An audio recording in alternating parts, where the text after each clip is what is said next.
첫 번째는요, 집단 휴진 총궐기입니다. 어제 서울대 의대 산하의 4개 병원 교수들이 무기한 휴진에 돌입했습니다. 사실상 집단 파업에 들어간 건데요.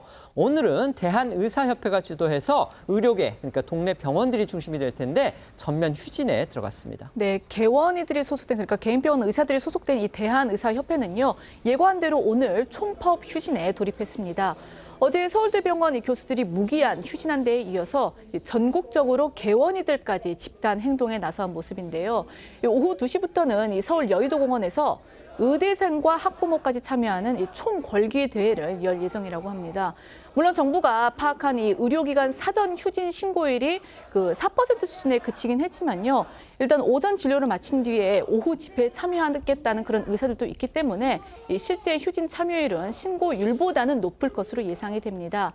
세브란스 병원과 서울 성모병원, 삼성 서울병원 등 이른바 빅5 소속 교수들도 개별적으로 휴진에 동참합니다.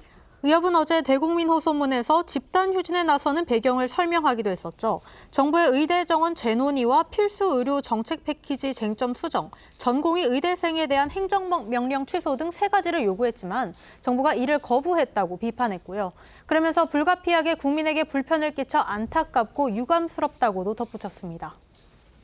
정부는 의사협회 집단 휴진 돌입과 관련해서 의사들을 상대로 업무 개시 명령, 이걸 발동했습니다. 네, 정부는 의협이 집단 휴진에 돌입하는 것에 대해서 법률이 정한 단체 설립 목적과 취지에 위배가 되고 의료계 스스로 국민의 신뢰를 저버리는 행위라고 비판을 하면서 오늘 오전 9시 개원이들에게 업무 개시 명령을 내렸습니다.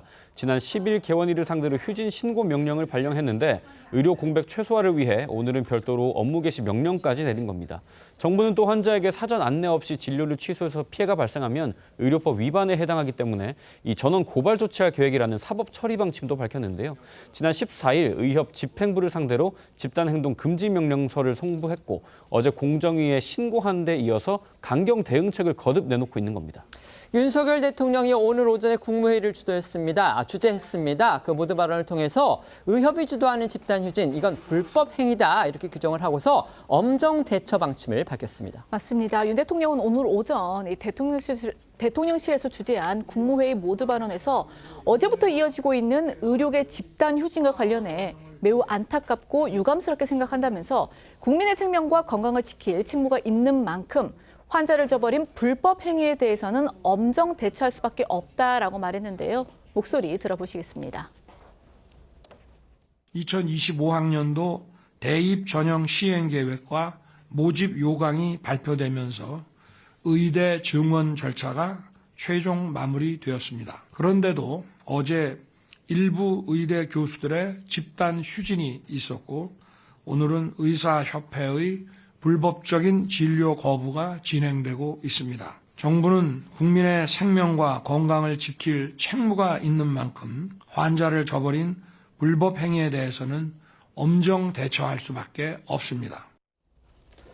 서울대병원 산하 병원의 교수들이 어제 이제 무기한 휴진, 그러니까 집단 파업에 돌입을 했고요. 서울 아산병원도 추가로 집단 휴진 계획을 내놨습니다. 이렇게 되면 결국 이제 이른바 5대 빅5 병원 전체로 이거 휴진, 그러니까 파업이 확산되는 거 아니냐, 이런 우려가 지금 커지고 있습니다. 일단 서울 아산병원 교수들도 오늘 의협 집단 휴진에 동참합니다. 휴진 규모는 전체 인원 가운데 60%가 넘는 220여 명으로 파악됐고요. 이어 다음 달 4일부터도 추가 휴진에 들어가기로 했습니다. 일주일 동안 휴진을 하고도 정부 정책이 달라지지 않는다면 휴진 기간을 연장하거나 무기한 휴진하는 방안을 검토하고 있다고도 밝혔습니다. 이 밖에도 세브란스 병원은 오는 27일부터 무기한 휴진에 들어간다는 방침이고요. 비수도권에서는 울산대병원이 전체 외래 진료 103개 일정 중 31개 일정을 중단했습니다. 말 그대로 강대강입니다. 이거 예. 어떻게든지 간에 좀 돌파구를 찾아야 될 텐데요. 정치인의 입장에서 봤을 때 어떤 중재안이 좀 가능하다고 보십니까? 결국은 이 문제는 국민의 여론이 매우 중요합니다. 근데 우리가 지난 총선 과정을 거치면서는 정부가 이 문제에 대해서 너무 좀 강경하게 가는 것 아니냐, 의사들이 설 수 있는 공간들을 너무 닫아놓은 것 아니냐는 여론들이 상당히 있는데 이미 의대 증원이 확정이 됐습니다. 입시 절차는 진행이 되고 있고요.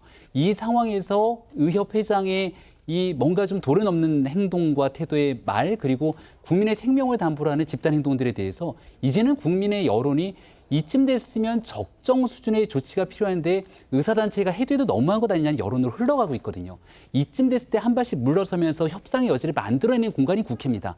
과거 얼마 전 이재명 대표가 윤석열 대통령과 영수회담을 거치면서도 이 문제 함께 해결하자는 의지를 밝혔기 때문에 지금 일하는 국회를 위해서 같이 노력해야 되는 건 의대 증원을 일단락시켰으면 그 다음으로 협의해 갈 수 있는 내용에 대한 조정들을 국회가 여야 힘을 실게 된다면 국민적 여론과 함께 이 문제에 대한 해결책은 적어도 일정 부분 찾아나갈 수 있을 거라 생각합니다. 알겠습니다.